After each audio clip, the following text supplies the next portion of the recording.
What do you make of the most release of Epstein documents? You tell me. Oh, man. I mean, surprising to see Stephen Hawking on there in some ways. But Why? I wouldn't know what Jeffrey Epstein would want with Stephen Hawking. Jeffrey Epstein's life was full of scandal, secrecy, and abuse. Yet something seems so out of place. He always surrounded himself with prominent scientists, Nobel Prize winners, and Ivy League professors, even hosting figures like Stephen Hawking on his private island. A photo surfaced online showing late celebrity scientist Stephen Hawking enjoying a laid-back conference barbecue, except the gathering took place on Jeffrey Epstein's private island, Little St. James. Sitting next to him are two fellow heavy hitters, Nobel-winning physicists David Gross and Kip Thorne, with Harvard theorist Lisa Randall just out of frame. You might also remember Kip Thorne for consulting on Interstellar. This infamous photo was taken in 2006, which occurred before Epstein's legal troubles. Back then, Epstein chartered a luxury yacht, flew 21 physicists to the Virgin Islands, and offered what he called fun and physics. Epstein even treated Hawking to a quick ride in his personal submarine. Are you still talking about Jeffrey Epstein?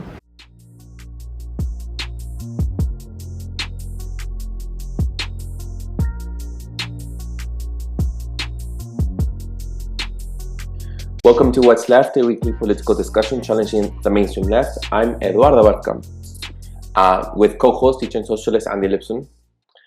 We're online at what'sleftpodcast.com. You can find that link to our site in the episode notes. You can also find my personal social media handle as @Don Please subscribe, rate, review, turn on your notifications, and share your favorite episode wherever you found this episode. We have merch as well. If you fancy a shirt, contact us to our site and Andy will be in contact with you. Well, he'll respond to you. Thank you. At whatsappodcast.com. All right. Thank you. That was the housekeeping. Vincent Kelley has joined us. Vincent Kelley, writer, researcher, musician.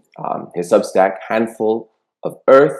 You could find him at Vincent Kelley, just simply as such, Vincent Kelley, and we'll post that. We will be discussing Jeffrey Epstein and the Cult of Scientism, Anatomy of a Science Philanthropy Empire. So we look forward to that. Andy, why don't you take it from here and tell us what has sparked this conversation? Yeah, well, first, Vincent, you've joined us a few times, so welcome. Thank you. Yeah, and I'm on your Substack, Handful of Earth, and one of the way I found out about your Substack was you've written a bunch of articles, but one of the themes that I've followed you on has been kind of your critique of technology and science, which is just a little bit unusual from somebody who hails from that political side. And then I saw this article that Eduardo was talking about, Jeffrey Epstein and the Cult of Scientism, and even the title itself already started something in my brain, because I was like, yeah, I remember when I was reading about Jeffrey Epstein back in 2018 when I was first introduced to the notion of this clown, being a CIA asset, potential Mossad. Really, I was hearing more about it as a CIA asset used to do some really crazy shit to blackmail people, and was part of this whole secret society of how powerful people are controlled from within. And I remember hearing about scientists as part of the list of people that he was dealing with, but I never made too much of it. And again, Jeffrey Epstein reemerged huge when he was killed in his prison cell.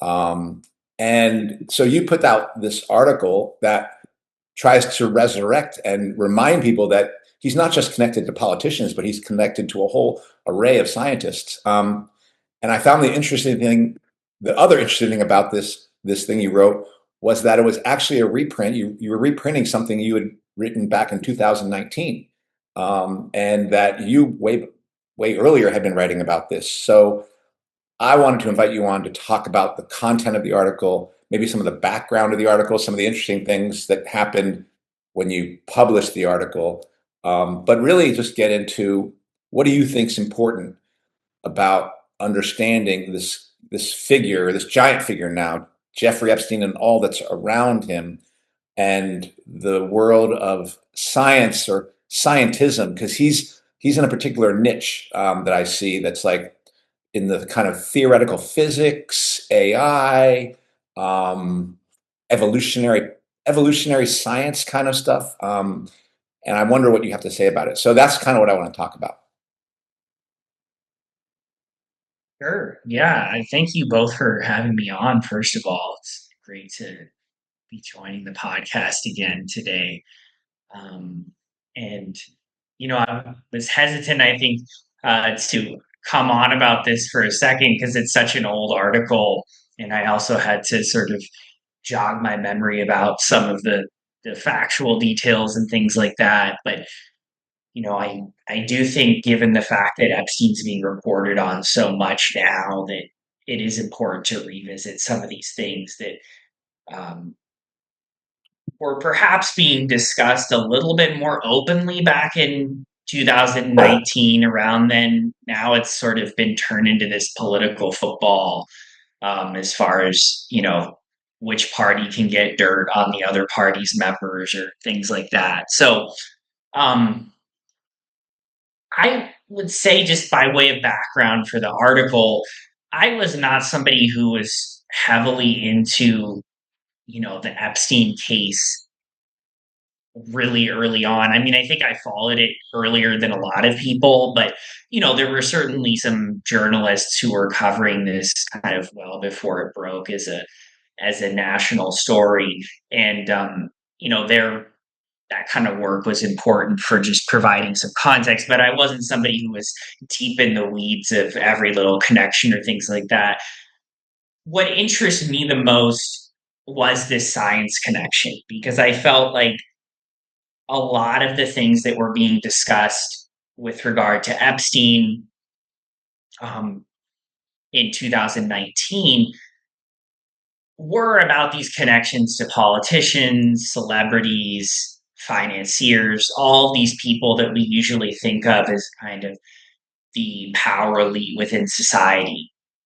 Um, and all of that's very important. I mean, it was sort of like a tutorial in kind of what globalism looked like for a lot of people. And I think that's why a lot of people were captivated by this particular case, because of just how much it spanned these different sections of the global elite.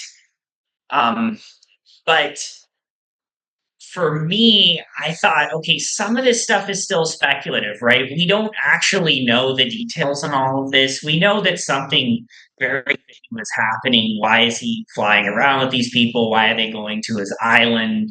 All of these things. But for whatever reason, especially then, it was hard to point to certain specifics that really tied everything together in a very empirically rigorous way. Um, and I thought with the science stuff was actually a way to ground things more empirically as far as the discussion of the Epstein case, because a lot of this stuff was very much out in the open. It wasn't shrouded as much. There were less people trying to cover it up overtly compared to with politicians and other, massively well-known figures. A lot of this stuff was just, very much on the internet, with even just using regular search engines and digging into, certain local and national press. I mean, it didn't require a massive feat of investigative journalism to deal with these issues. So, I thought, okay, this is also a way to actually explain the sort of daily life of somebody like an Epstein, what he cared about, what his values were, who he was interacting with socially in these kinds of circles in academia and scientific research. And also paint a picture of why that matters. And it's not, as you said in your intro, just about politicians or these kinds of people that we think of as the traditional, centers of power. There's something about the scientific establishment also that wields a very specific type of power. It's distinct from that of the politician. It's distinct from the power of the corporate world, from the power of the culture industry with celebrities and things like that. but it is a form of power nonetheless. And also, I think a glue that actually holds together the worldview of a lot of these people in these other powerful positions. So I'll stop there for now, but that's a little bit of the background on why I wrote the piece back in 2019. Yeah, and maybe two things to talk about, maybe just so the background of the article is, and you mentioned it in the foreword of this, like reintroducing it. You had said that a lot, and remember, this is 2019, before everyone really became aware of 2020, the censorship industry around the internet. And you had said that many of the links. Can you talk about some of the files or links that were just taken down immediately once you did this, once you published this article, and maybe some of the controversy around it? Yeah, so this article, I was not, like I said, doing original investigative journalism myself. I was relying on a lot of other journalism that had been done, and a lot of it was also just publicly available websites from universities, also Jeffrey Epstein's personal website, which has been taken down. I think it was taken down pretty quickly after this, but had a lot of information on his science philanthropy endeavors, like why he was funding these things and who was involved. In addition to just a lot of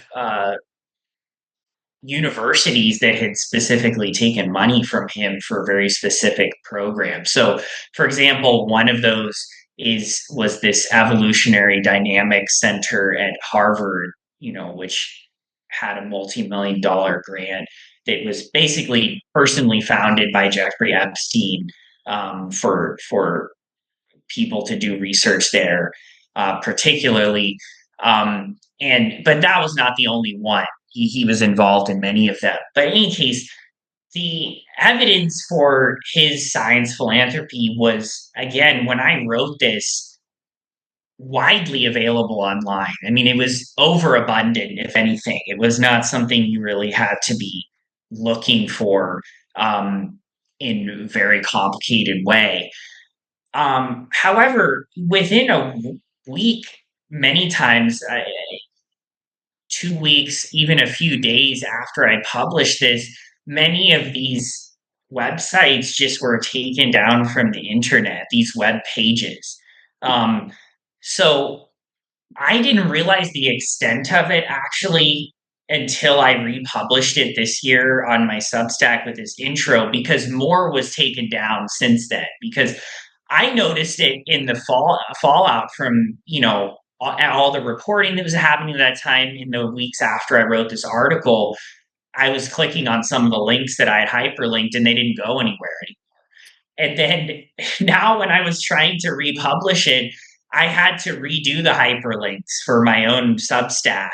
And a huge number of them were just going nowhere when I clicked on them in the original article. So I had to go into the Internet Archive in most situations and dig up archive links. So I would encourage everybody to go to the article on my Substack, Handful of Earth, Jeffrey Epstein and the Cult of Scientism, and you can see for yourself like the amount that I had to link through the Internet Archive.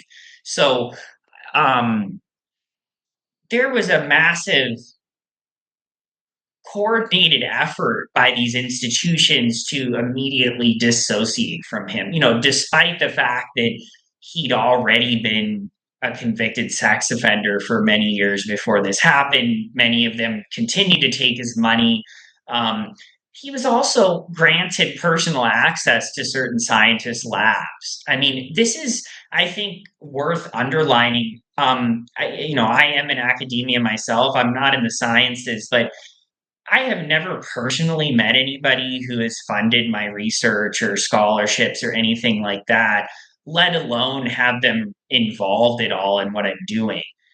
Perhaps it is different for certain like high level science that requires these massive donors for labs and things like that. But I still think that amount of intimate access that he had to these people was quite striking. And for those of you who are interested in listening, the MIT Media Lab is one particular case to look into with this, where the director actually ended up resigning from his position at MIT, a visiting professorship at Harvard, other links with many, even I think it was the New York Times or New York Times Magazine. He was on a board with them, and he basically resigned from everything because not only was he taking a ton of money from Epstein, some people in the lab leaked emails that they were actively trying to cover all of this up, including a donation that from Bill Gates that was also allegedly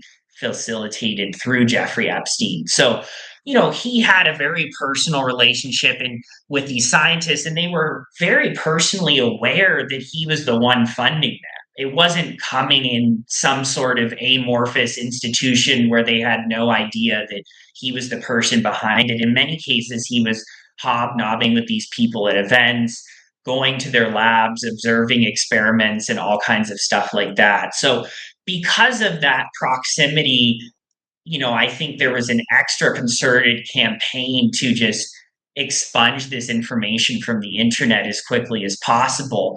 And how many people are really going to go on Internet Archive and look this up? The only reason I could is because I had the original URLs. I mean, those don't exist anymore.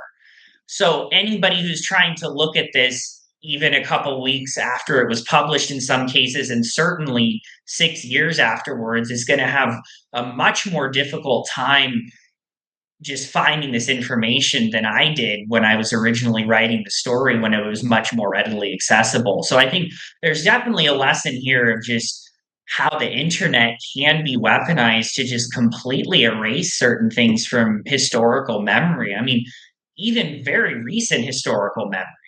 And this is really an important case study in that, the Epstein situation, specifically around scientists. That's what I'm aware of. Maybe it's happened. I'm sure it's happened with other domains that he was involved in, but I could definitely say 100% it happened a lot with this particular one. Yeah. And first off, Michael Hoffman, welcome. I've got some areas to go into in science in general that I want to talk about that are themes that I saw in this. But let's let maybe Eduardo or Michael either ask a question or make a comment and take it from there. I guess I'll just share my reaction to your work. What you composed, like you said that this was based off someone else's investigative journalism, and you've just compiled it together. And the first thing is I didn't even, to be honest, just to be transparent, I didn't even think that there was this area that Epstein was a part of. So even the ties and connections to Harvard and the universities and the philanthropic work in doing, and even before AI, like AI being part of our world and our realm, or at least mine, I think that someone is influential on the elite science and technology, and having that power, seeing how it's tied to politics, seeing how it's tied to the larger picture of how technologies would be advanced, but also the specific studies on termites that you lay out, and how the justification for capitalism and the hierarchies are necessary for control, I thought was also quite revealing. So I think it's I'm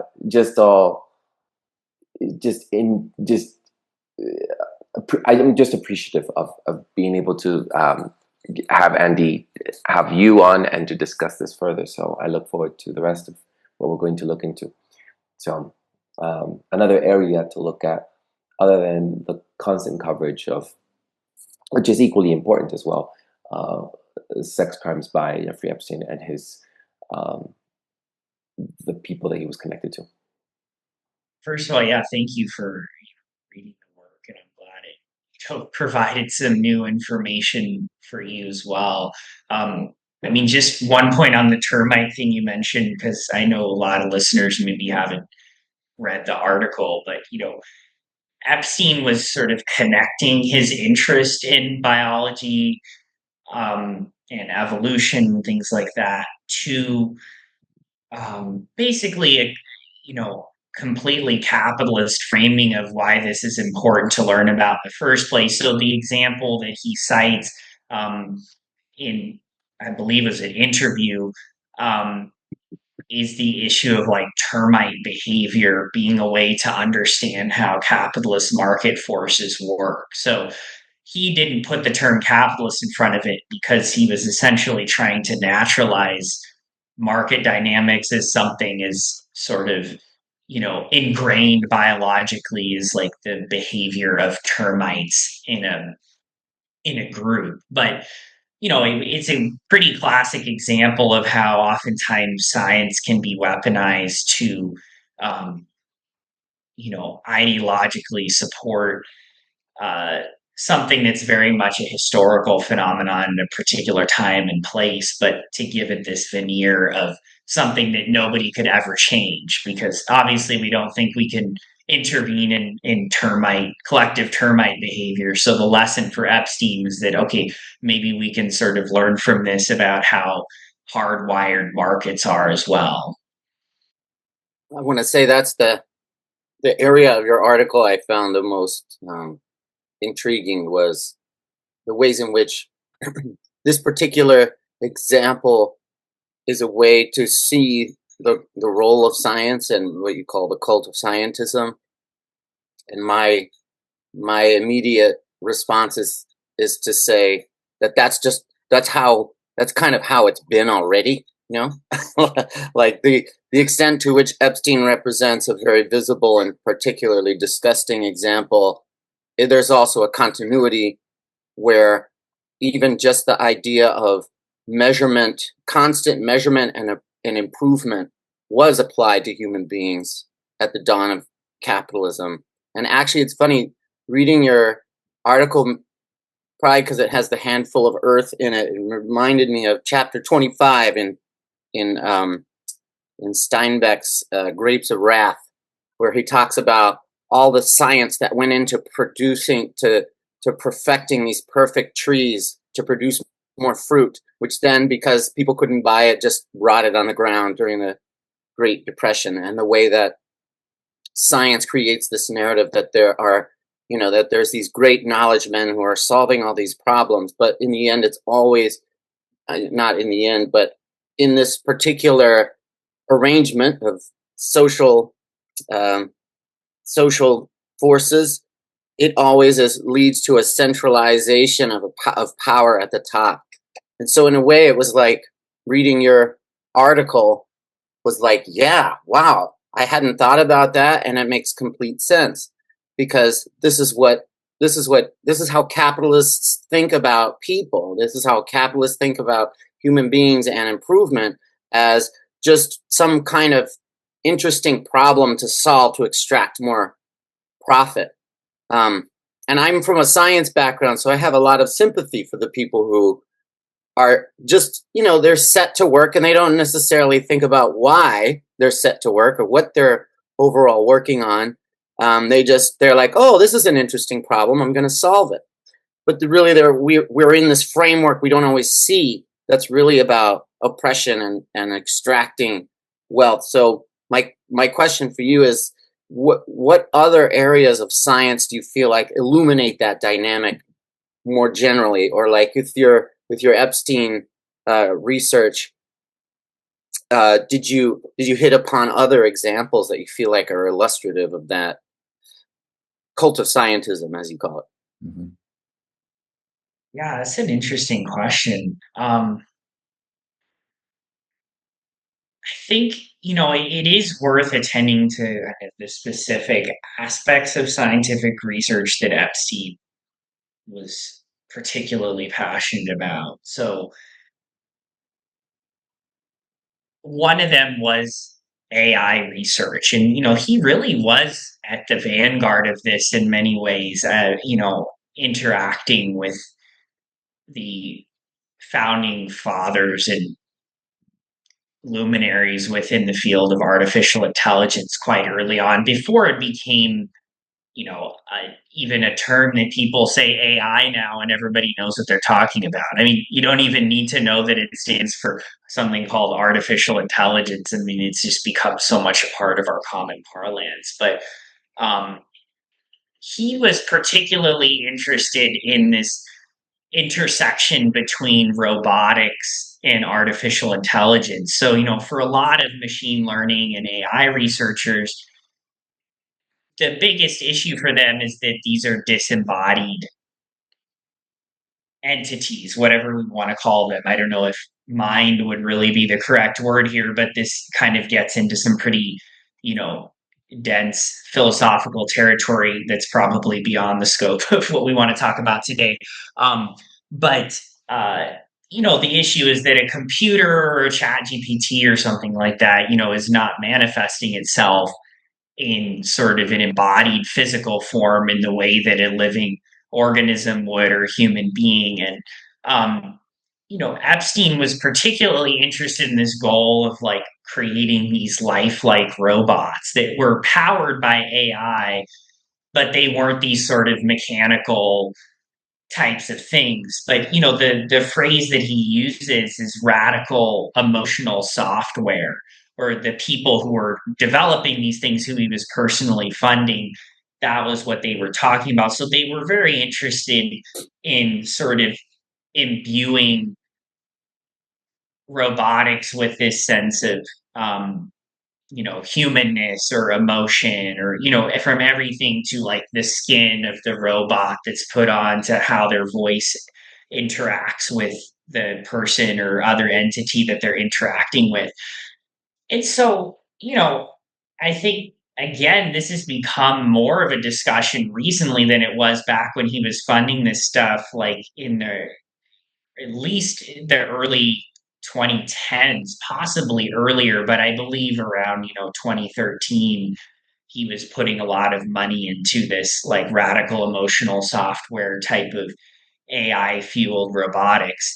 And I think this is an example. I don't know if this answers your question exactly, but the idea that this is even something that we want to do, right? Like this is just held in common by a lot of people in these science tech spaces that, oh, of course, like why wouldn't we want a physically embodied AI to interact with that seems like a human? I mean, when you have discussions with people like this who are coming from that perspective, I mean, they kind of look at you like you're insane if you don't think this is a legitimate goal of research.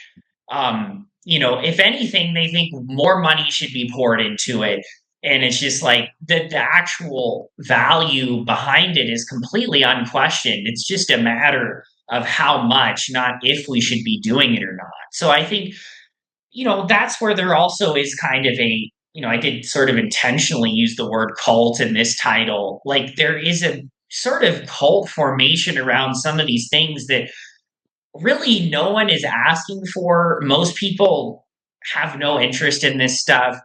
There's a small group of people who are really obsessed with these kind of things, but they unfortunately wield a huge amount of economic and cultural power. And I think, this funding of these sort of radical emotional software robots is even more disturbing when we do put it in the context of Epstein's sex crimes and, many of these other revelations that came out about him wanting to impregnate massive amounts of women on his ranch in New Mexico in order to seed the human race with his superior DNA and things like that. But, he was also looking beyond just this being a human thing, but sort of, I think, at the end of the day, by funding these people, I mean, who are doing these technologies, I mean, something about his ethics or morality, if you want to call that, or worldview,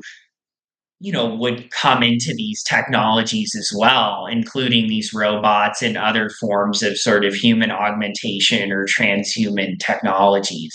So I think the AI thing is very significant there. And I'll also just say, like, behaviorism is a big one for Epstein. I think he's definitely coming from a lot of behaviorist assumptions. in the way he thinks about what the human being is, and the idea that you can kind of just mold the human being into anything that you want it to be. Um, and then the other one, the third one, would be this kind of evolutionism. So this idea of, evolution is sort of an ideological standpoint through which to understand everything about the world, and including social relations. And I think at the end of the day, for him, also hierarchies between human beings. So, these issues of social Darwinism also come up, which, many people in the scientific world think are sort of these relics of a, ancient racist past or something. But I think with somebody like Epstein, you can see how they're often very much active in today's world as well. I think the reason I feel like Epstein is useful to talk about, because obviously you're talking about something more than Epstein, is he sort of symbolizes for me a version of what capitalism is, like this veneer, of I'm helping people, this veneer of foundational support, and even some of his foundations talk about poverty and kids in Virgin Islands and things like that. Not kids like having sex with them, but trying to do right by them, kind of thing.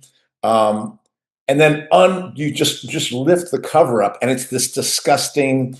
We will have sex with children. We will destroy people with whatever we want. It's like, and that to me is, and the fact that he's so interconnected in the work, in not just the power structure, that the formal power structure of politics and finance, but the science world, just to me exposes that kind of the veneer of progressivism or some sort of humanity, but underneath it is something entirely inhuman. It doesn't just touch Epstein; it touches all of this stuff, and it touches science. And what's like, I think I had this vision of science, and I do think this stuff is going to get me into discussions that me and Michael, I think, probably are thinking about science. But when I thought of science years ago, I thought of science as almost this kind of natural place of exploration. Like, we're just looking under different rocks to find out what the way the world is. And that's not it at all. It is much closer to a colonial operation of, we're going to go direct this, we're going to go get this so we can exploit something or take something or extract something. It is much more like Columbus set to go after somebody and take you down and take your stuff than it is some child wandering around in the forest trying to figure out, why are the ants doing this and then that.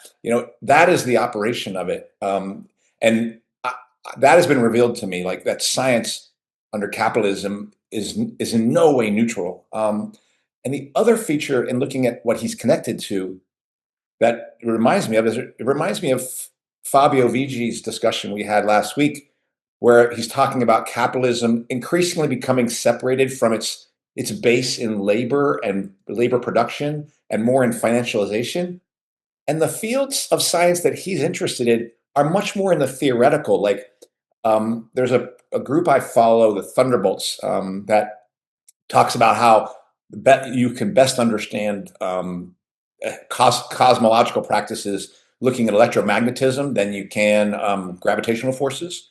And they talk about this disruption in science a lot, like as they talk about it, but also they talk about how science was disrupted when it went in the direction of people like Einstein compared to the direction of people like Tesla, who was rooted in experimental, like, here's what we did and here's what we know, versus this guy who's thinking, well, what about this? What could be this? Let me do this thought experiment.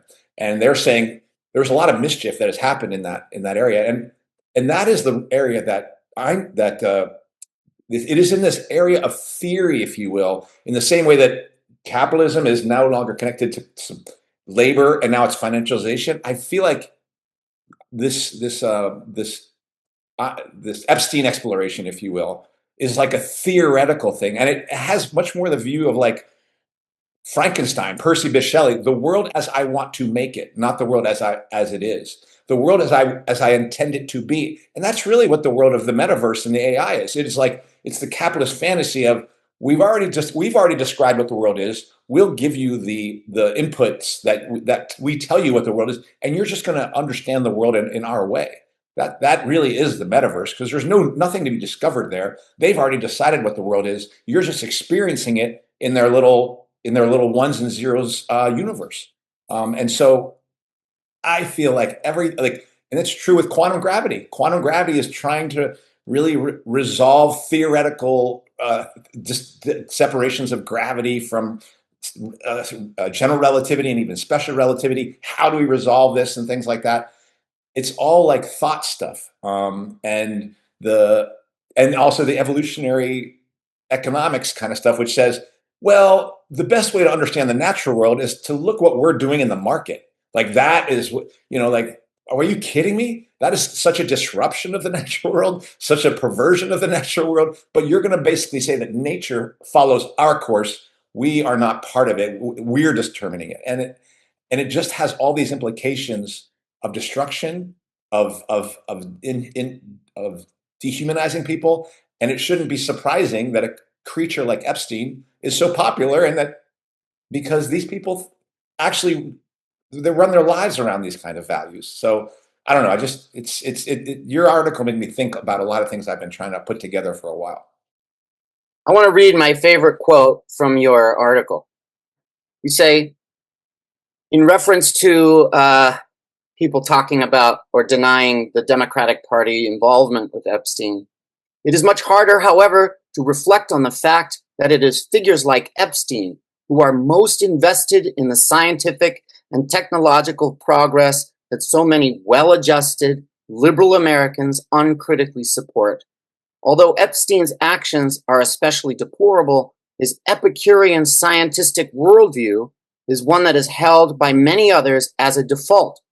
The fact that a man like Epstein subscribes to such a widespread epistemology and funds what is ostensibly the scientific research and technological development of the future should give us all pause.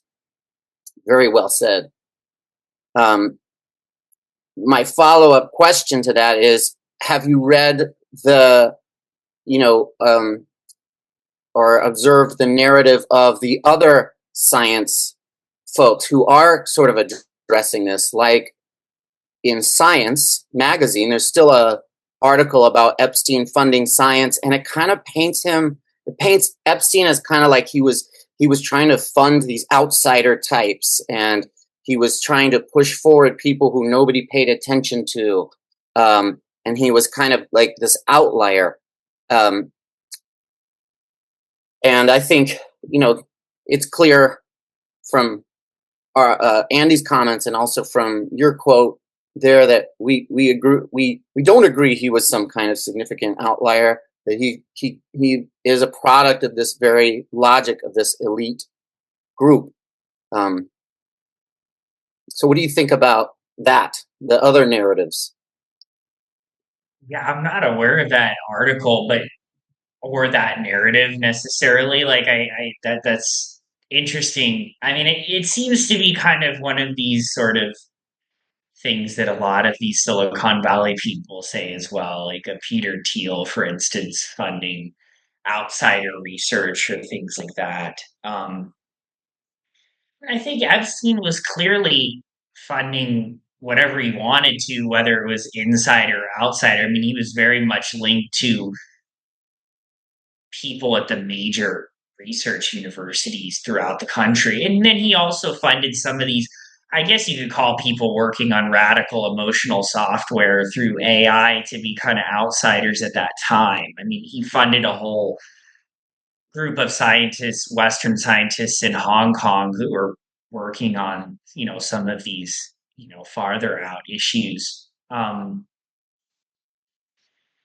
So, yeah, I mean, I think this idea of people being sort of outsiders is also mobilized by a lot of the technocrats to kind of justify what they're doing, basically. Like, it's still within the same worldview. It's just the manifestation of what that looks like in practice is farther out than what most people are working on at that time, but it's still coming from the same place, I think, if that makes sense.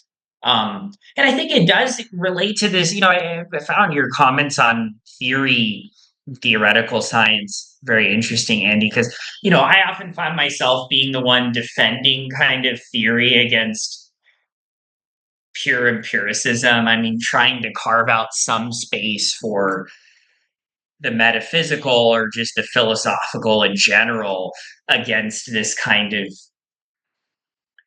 fetishization of the concrete, you could say, that occurs within a purely kind of fact or empirically based science, whether it be natural sciences or social sciences or things like that. But so I that definitely challenges me to think about also the other side of kind of what theory can become. My just initial thoughts right now on that are, I think perhaps more than the sort of what is versus these much more abstract theoretical questions, it's also the issue of like what the basis of theory is in the first place. So I think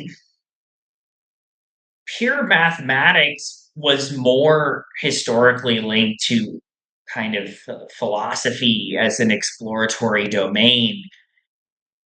The aberration, like the abnormality, I think actually does come with the rise of sort of more empirically driven experimental science is sort of like the privileged mode of knowing beyond everything else.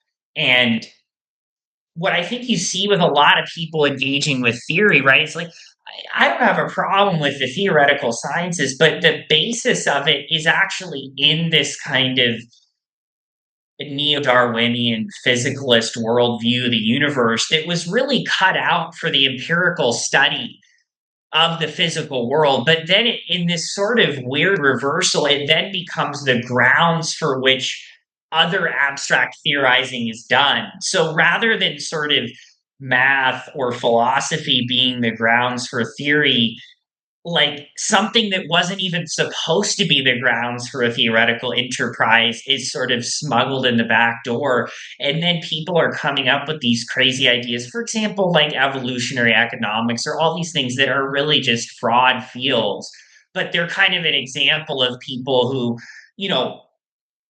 have actually turned something into a theory that, probably those tools shouldn't have been the basis for theorizing in the first place.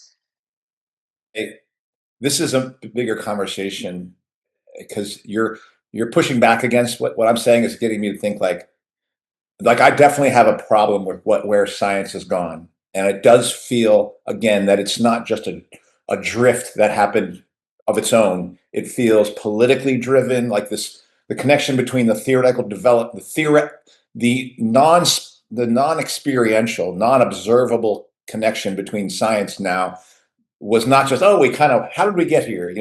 Feels intentional. But I do believe one thing I am thinking about in some of our episodes about spirituality is I could see a theoretical discussion that came between a relationship between what can be observed and what cannot be observed. What are the relationships of those things? And that's where things like spirit would kind of come in. Or a character like Graham Hancock when he's trying to understand archaeology or the human history and saying, no, it goes back much farther than we said. And he's like, I actually believe you can use the stories, these mythological stories that came out of societies as a piece of evidence of some kind of history because it came from people. Like we are part of the natural world. Those stories may have some sort of connection to understanding what really happened, And so I'm like, those things I find moving actually. And then it gets, and that kind of like exploration I find more meaningful. You can comment on that, but one question that came up for me is, and it didn't come up in your article, is like, to me, it's fairly clear that a character like Epstein, and therefore I would say characters like who are funders of science, are directly connected to institutions like the CIA and Mossad. And everyone talks, or many people say, well, he was then used as a cutout or as a person to then control political figures and economic figures. To what extent, like I have to then believe that the CIA and Mossad are actually also using this character, this person, to direct, like he isn't doing his own exploration here. The CIA and the Mossad could very well be part of like, no, these are the sorts of things that we want you to be the person funding. And that's another interesting, like, it becomes more interesting. Like, it becomes interesting again to say that these directions of experimental exploration, not only are they not just Epstein's thoughts, but they are actually coming from deeply dark parts of human institutions that exist. And I don't think you can get anything worse than the CIA and Mossad. Yeah, that's a important point to make, I think. I mean, I don't address the intelligence um, issues in this article, and I think we're never really going to know the extent of this, although it certainly makes a lot of things make a lot more sense. And um, yeah, I very much think that these entities are invested in this stuff. I mean, I think we've talked about this. I mean, maybe even when I was on the podcast before, but definitely in one of your other episodes, like just how central this technocratic mentality is to sort of contemporary Israel as far as its, self-justifying nature and startup nation and all of these things that are kind of peddled as like ostensibly positive things. But it's really in many ways it's just a more out in the open mask off admission of what the US intelligence agencies and deep state stand for as well. I mean, that's one thing about I think a lot of what the Israelis end up saying is you know a much more plainly stated version of what's sometimes included a little bit just in our country, just because there's a lot it's a lot larger and there's a lot more forces to contend with. Um, Ideologically, I think. So, yeah, I mean, again, I'm not an expert on these intelligence links. I know journalists have kind of hotly debated the specifics of these things. I won't really comment on the um, those here, but other than to say that I do find them very convincing. And regardless of whether Epstein was a Mossad agent, he was obviously pushing um, major Zionist figures, including in academic institutions, including funding like Hillel buildings at Harvard, actually, was another thing that he did with professors there. I mean, so he was, actively involved in these things. Um, and yeah, certainly he was not acting alone as sort of an individual. And I think it comes back to this issue of like, was he sort of this psychopathic exception to the rule, or was he really like just one particularly hideous manifestation of this debauched, depraved, decadent, you know, forces in the world? Um, and I would tend to go with the latter on that. So, there's also a danger of fetishizing Epstein as an individual, I think, as well. And, we've seen a lot of that in the media recently. And, there's a lot of this kind of relishing in the spectacle and sensation of some of these personal details or, all of these things that are getting reported on now. But and those are important things, I think. I think they are important. But again, if we don't think about it dialectically in relationship to what's producing those particular manifestations of behavior, we're just going to be going in circles. So yes, I think that's the line of inquiry we do need to be thinking about is like, where is all this stuff really coming from and how did it get so much traction in the first place? Well, I had a more of another area that I had deepened. You alluded to it, Andy, as well, was just how science has been used, not just as a way to explore, but rather as a way to exploit.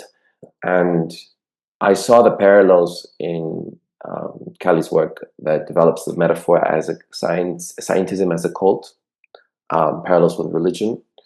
These are the scientists as priests of truth, the research centers and universities as temples, and the peer review and Nobel Prizes as rituals of validation. They're all ceremonies, right? And so having come from my Jehovah's Witness background, I constantly see this, and maybe that's the reason why, given my lens, that I've pushed back on you even touched on a little bit, Andy, on spirituality, why I think that spirituality is good and all, but I think I push back on religion, and even the Catholic religion, which legitimizes inequality, and which we've discussed, and which I have sort of provocative distaste for it. When we talk about Catholicism and in our spirituality episode, which I'm not going to go in depth at this time because we're having a different discussion, but what Kelley is having us do here in developing this metaphor of scientism as cult, I see that with religion as also being used to sanctify power. Scientism also sorry, I got distracted by Michael leaving us. Scientism legitimizes contemporary ruling classes, tech elites, and financiers. So I guess now I'm further expanding that onto now taking on science, and how that is also, when anytime I hear a scientist, I used to rely, as past episodes have demonstrated, on a consensus, a scientific consensus. When we look at data or world issues, we can get sometimes overtaken, what's the word, maybe persuaded by it, or just be convinced that this is how we should look at the world, through this consensus. I know I have done that especially with environmental issues. I again appreciative that we're looking at I've seen as how science under capitalism is not pure because of its founders and financiers and the people that are behind it, which is to impose an agenda in this area. I think the futuristic view, or the transhumanistic view of what Epstein was trying to have us, or create the world that he wanted us to live into, with these hierarchies, gives I think that's what I'm most struck by, and my highlight of your work, Vincent. So I guess that's my commentary. But my question is, do you, and for everyone really, because here can science, just like at once we had thought, Andy, in an episode before when we talked about technology and socialism, can science be salvaged or be still used as a way as a tool for the working class to continue being a way to measure the world, and be used for us, or be taken back? Because it seems to be mostly all scientists, as we've discussed in other episodes too, are workers. They're all used as instruments of the state. You can't do anything. You can't have a career properly without being backed by some founder, someone that has another agenda with money. That's how these things happen. You have to abide. I mean, you have a PhD, Andy. A lot of the people, your colleagues that you have, people are, in order for them to develop their career, they have to have some sort of backing, financial backing, with strict and limited parameters. So can science really be taken back from those limits? It makes some brief remarks here. I'm very interested in what all of you have to say about this as well. I think this is one point where actually my views have changed a bit since I wrote this article. Um, I think at the time I wrote it, I was a bit more hopeful for kind of the socialist uses of science outside of capitalist framework. And I kind of concluded on that note a little bit, how science can be used in service of humanity and with a couple examples. Um, and I still think there are ways that it can be, but I think there are certain issues just with this kind of scientism or just the worldview itself that I think do have to be addressed for that to happen. I mean, I think, and I don't think that in socialist societies those are automatically addressed. I think the conditions of possibility for them to be addressed can be greater, but it's not necessarily a logically necessary thing that flows from, not being in a capitalist framework alone. Um, and I think some of the big ones are just what is the place of the human being? I mean, this is a big interest of mine in some of my other writings as well, but um, and it's probably a larger discussion, but you know, what is the place of the human being in our broader worldview or framework, or um, is there something about subjectivity or consciousness that is recognized as necessary to understanding and honoring what the human being is? I think my biggest issue at this point, and this is just things I've been thinking about in recent years and months, is this um, the problem of just hollowing out of the question of consciousness or subjectivity within the human being in a lot of the kind of scientific worldview. So a big influence on me was actually the book called Mind and Cosmos by Thomas Nagel, a philosopher, where he addresses this issue like, you know, this kind of neo-Darwinian worldview has a major problem where it doesn't actually really explain where consciousness comes from, despite many efforts to trace it back to just being a reflection of the brain, or and it ends up being this thing that's very difficult to address through purely physicalist explanations. And Nagel himself is an atheist, and he's kind of militantly opposed to accepting intelligent design as a framework for understanding these things. But he ends up writing in the book that he feels like actually the intelligent design explanations are still more plausible to him than this kind of scientistic world. And he's very upset about it too.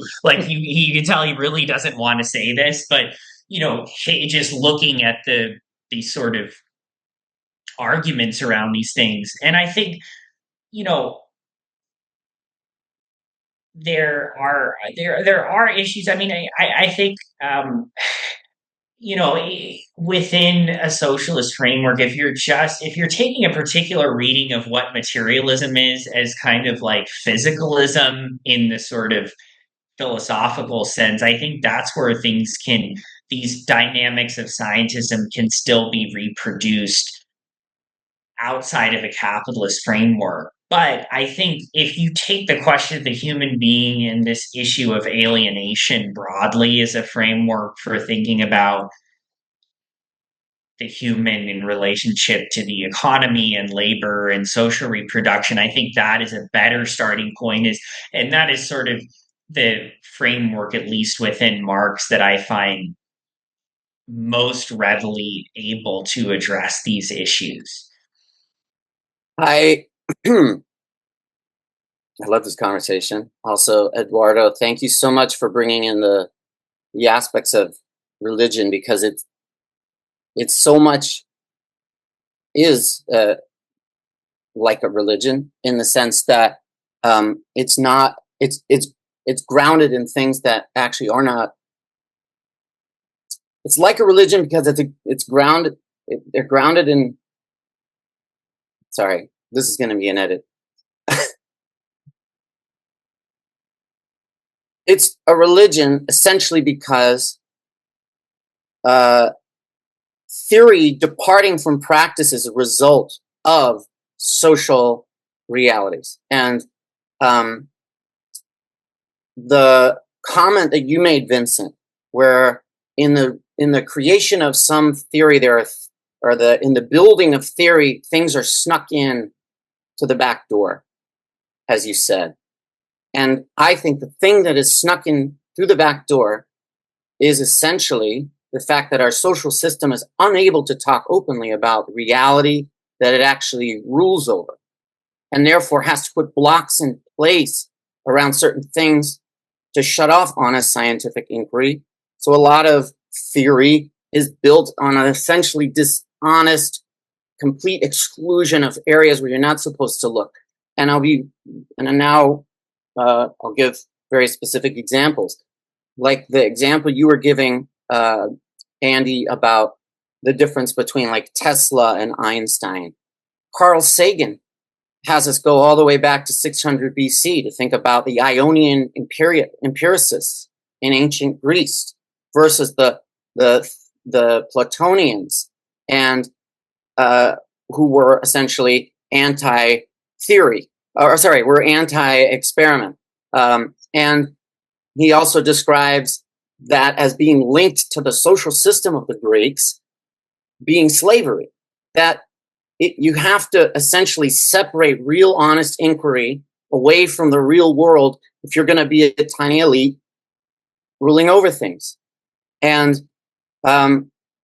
we can also, the last good example of that that I had read about was in Stephen Jay Gould's Mismeasure of Man. The obsession with racial categories was widely accepted.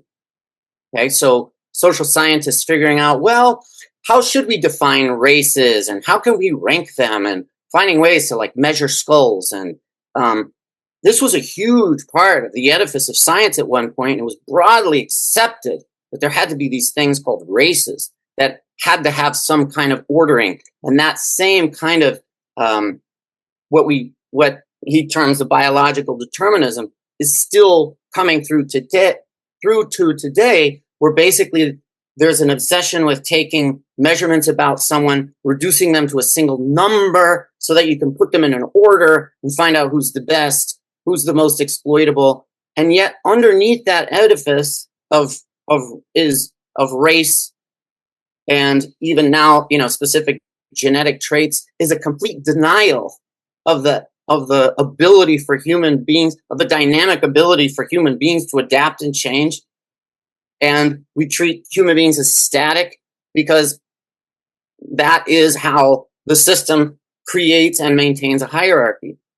And those are just different examples of things where the actual underlying idea was shaped by the needs of a ruling elite. And now this gets more complicated when you get down into physics and mathematics, but I would argue that even, in physics and mathematics, it's a completely not immune to these social laws.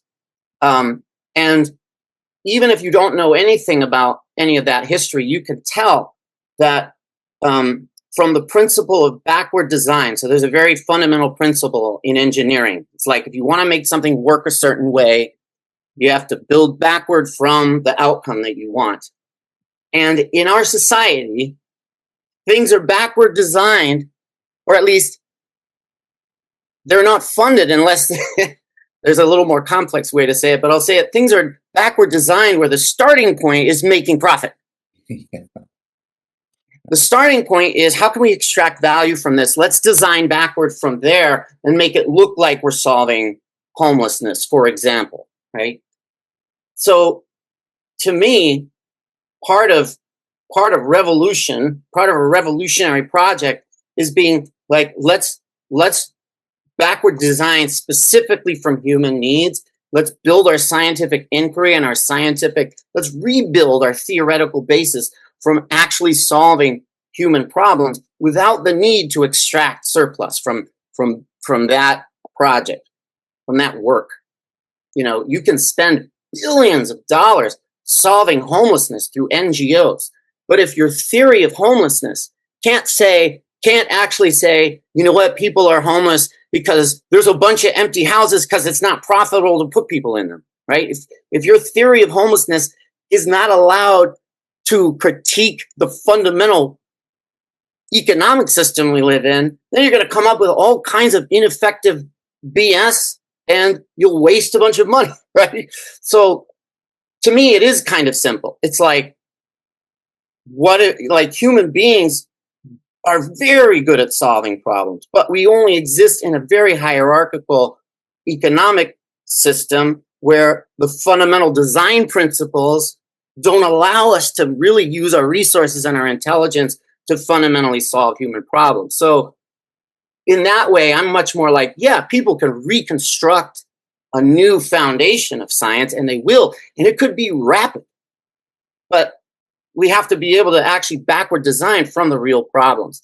And it's that severing of the real, need to have, looking at solving human problems from our ability to think and theorize that causes this kind of huge divergence from theory and practice. And thanks to Carl Sagan for being the first one who brought that up to me, and then reading Marx and being like, oh, this is why that happened.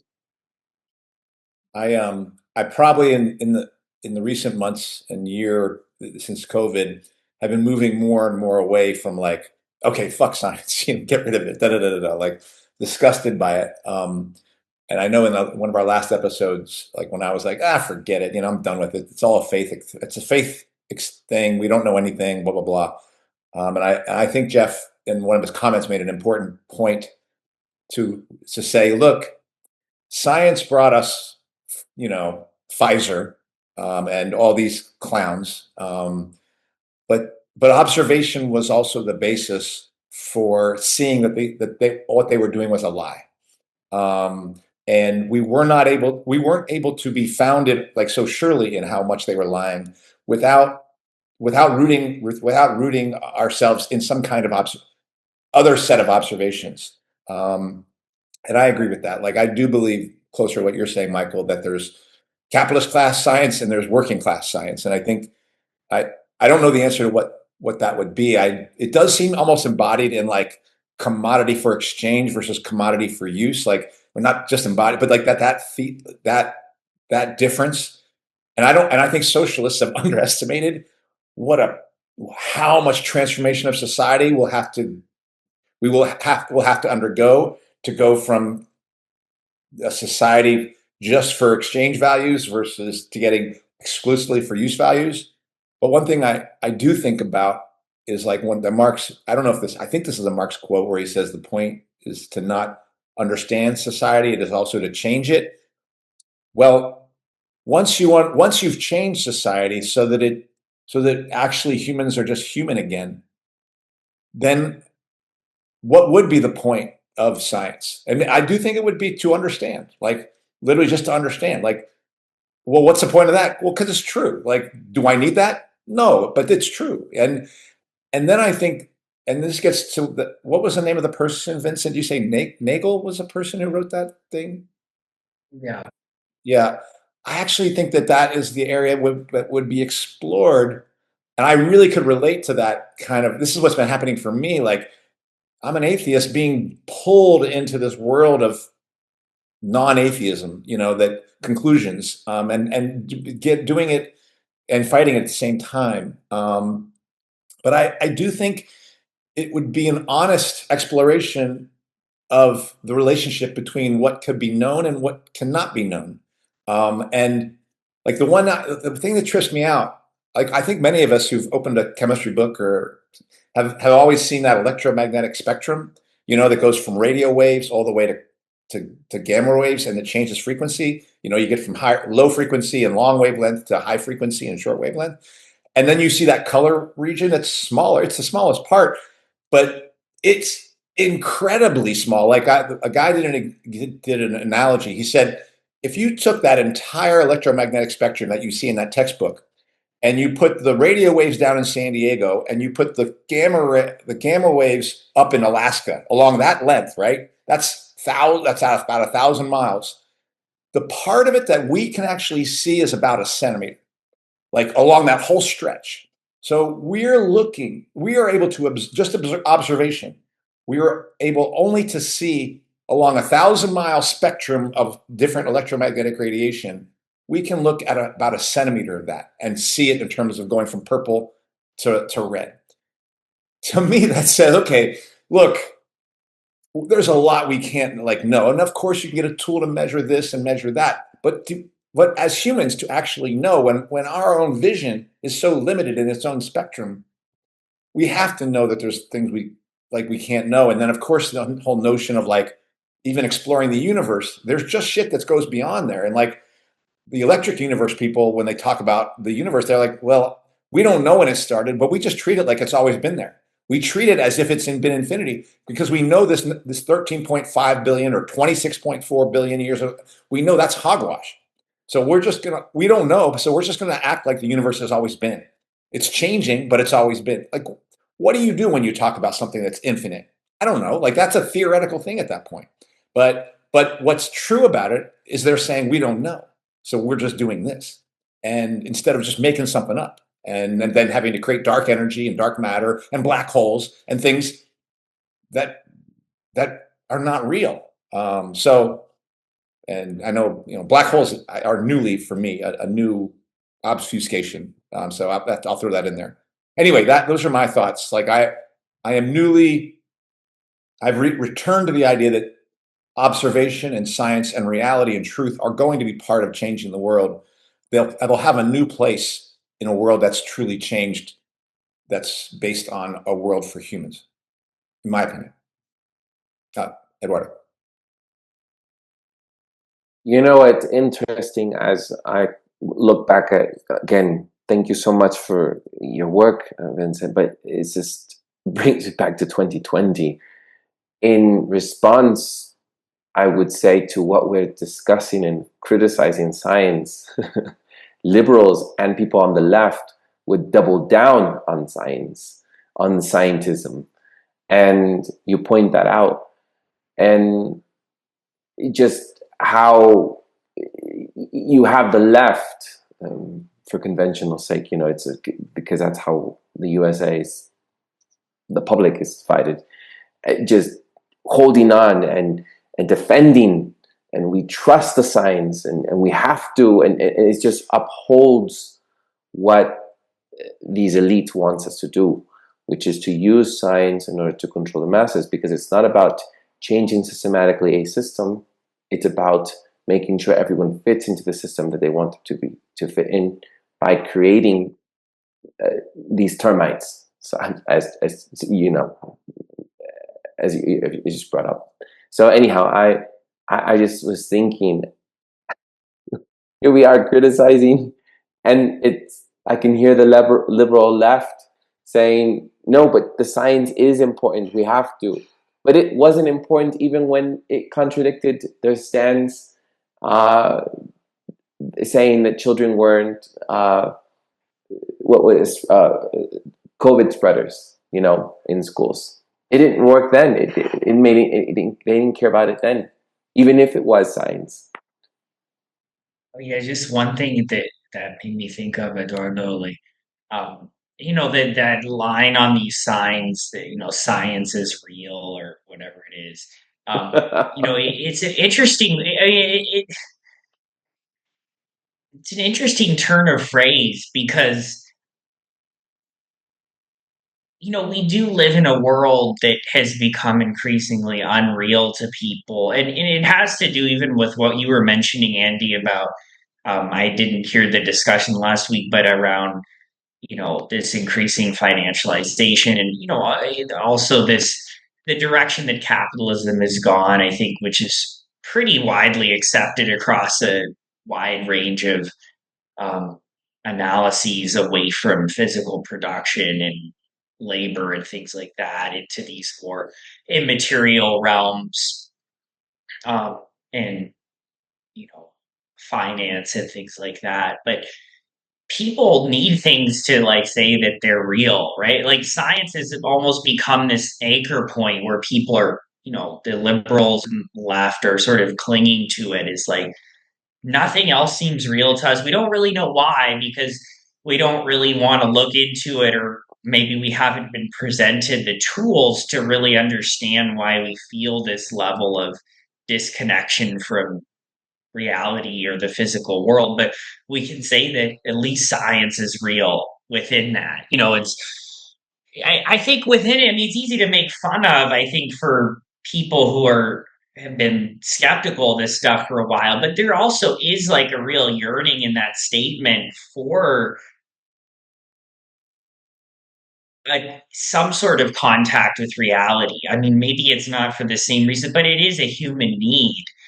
And even if it's being politicized for the wrong reasons, I think, you know, yeah, science is real is expressing that desire. It's just a misplaced one, I think.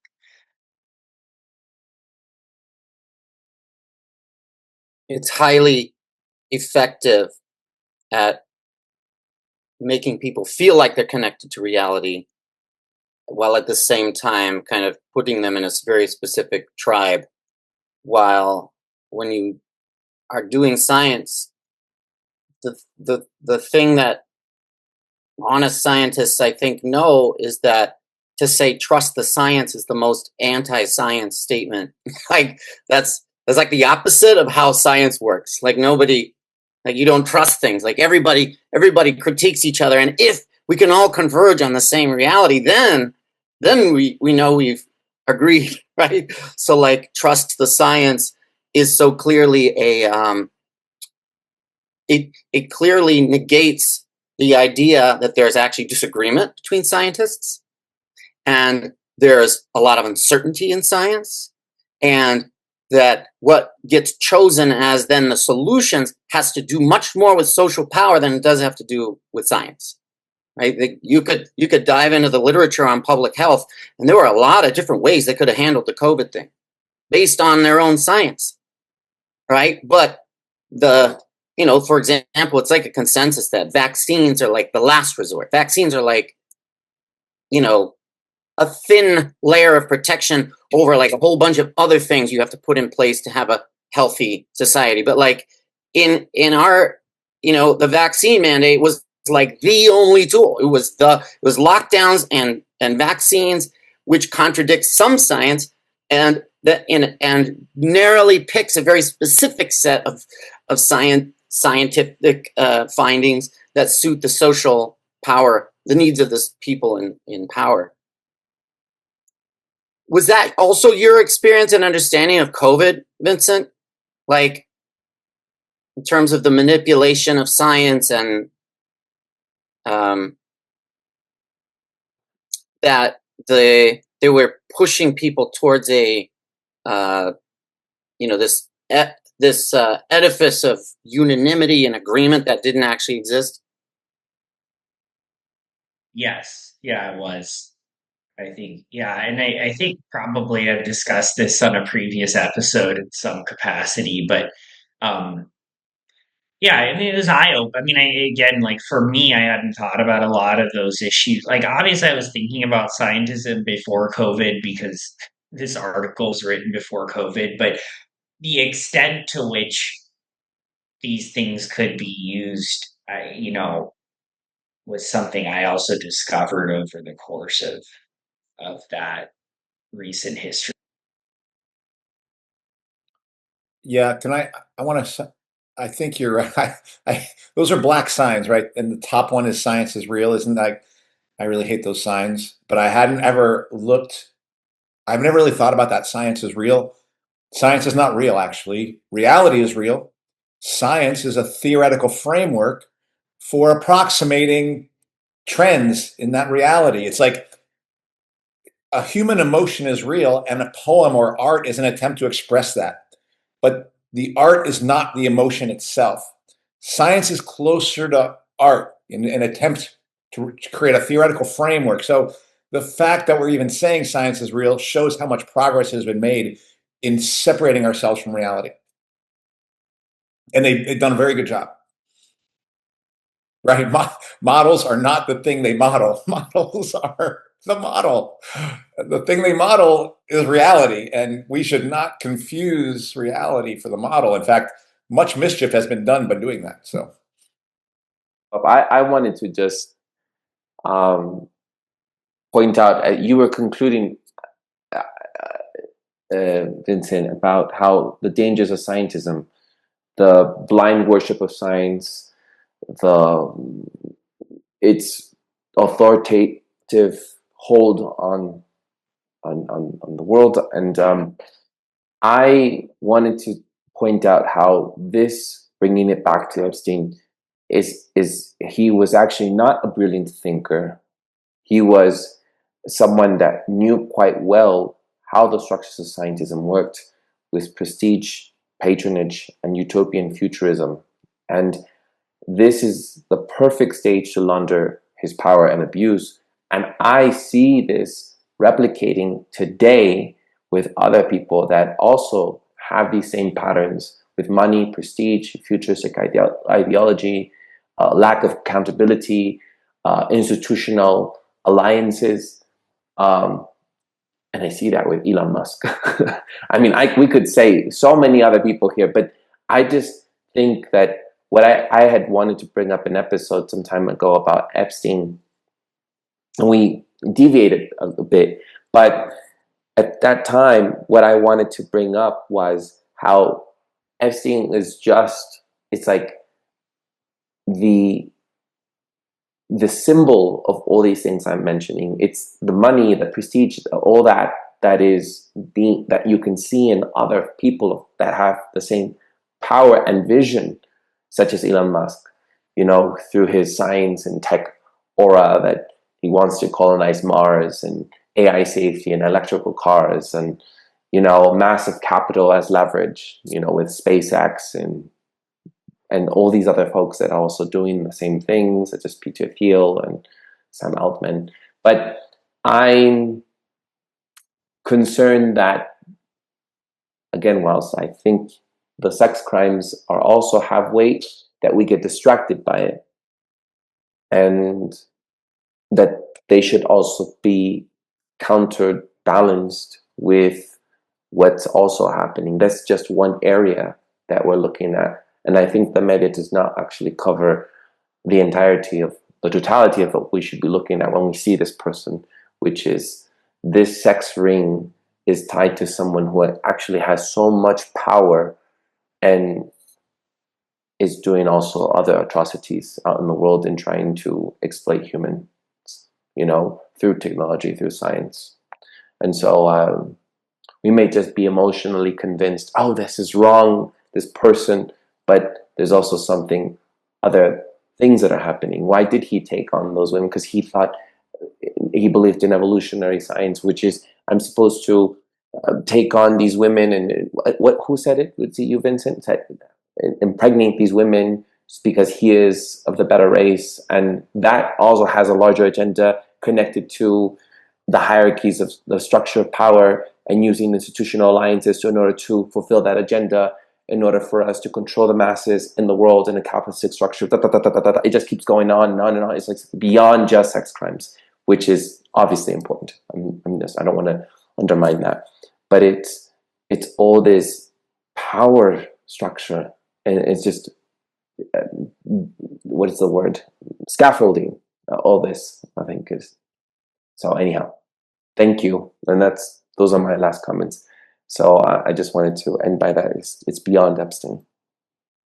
Can I ask one more comment for you? Just, I want to know, based on what Eduardo just said, how do you place the sex crimes into the context of scientism? Like, why do those things go together, in your view, Vincent? That's a pretty deep question. I think I mean, I don't know if I can really give a great answer right now. But just thinking about it in the context of this discussion, and especially this idea of like behaviorism, improvement, um, measuring all of these things, I think a lot of times in the scientific worldview, sex is just completely instrumentalized or operationalized towards particular ends. And that often have to do, I think, with this futuristic worldview that you're talking about, Eduardo, where it's sort of a means of imposing a form of um, one's own power or control on the world. And that's where I think also like his views around reproduction come in as well. And of course, when you read the reporting on this, everyone says, oh, the other scientists around him were disgusted by these views when he kept sharing them. But, I mean, I don't think we can really trust that. Also, how come it wasn't reported then for the many years that he was apparently discussing this wide in the open with, in polite society with all these people? So, I think that's a whole other topic, that particular relationship between those things. Um, but I do think, this Epicurean worldview, I think, does permeate a lot of these circles and people just feeling like there's um, nothing more than just pursuing their own desires and pleasure, regardless of whoever they have to harm in order to do that. Um, But I don't know if anybody has a full explanation of this right now. I mean, even this birthday book that came out and things like that. I mean, I think anyone who has like sort of a ready to go like hot take that completely explains like the level of what's going on in these circles. It's just like I think we still need to be grappling with this. One thing I would bring in that is something I'm less familiar with, but I know John Kleisick would bring in is it's like a connection to what he would call Satanism, which is power magic that these folks think that they believe in is their religion, and that they would say, blood sacrifice, sex acts, things like that and then keep choosing certain dates for things and with numerology into it. Uh, it doesn't mean that they invoke these things and make these things happen because they are a reflection of their spiritual beliefs. And I think there's some truth in that. Like some of these things they're doing are connected to, what we would probably say is like really effed up, but it is their belief system, and it is what they think will make them either live longer, be more powerful, whatever, through acts that are people know that are wrong. That's another feature I think might be woven into it, which we can't. How do we know? Because it's done in these Bohemian Grove secret society kind of things that we're just not allowed into them. But it is believed that Stanley Kubrick was killed, or the one theory is for possibly giving light to some of this stuff. It's the Eyes Wide Shut movie. I feel like the through line is that the logic, the underlying logic of the market or capitalism is that human beings are just another commodity, and also that elite power is natural, it's normal, actually by scientizing capitalism, it makes elite power inevitable.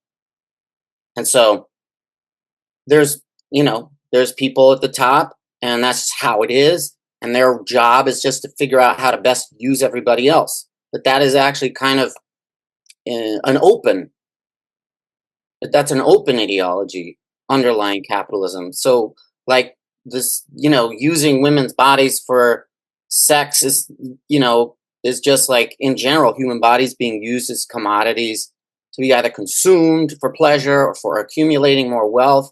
And so the peculiarities of this are interesting, but I see the economic basis for it as being fairly consistent with what the behavior is. That these are people who got away with all kinds of abuses for a long time. Just the impunity of the folks at the top. It makes sense that they might go a little too far in one direction and piss another ruling class person off, and now they're in trouble.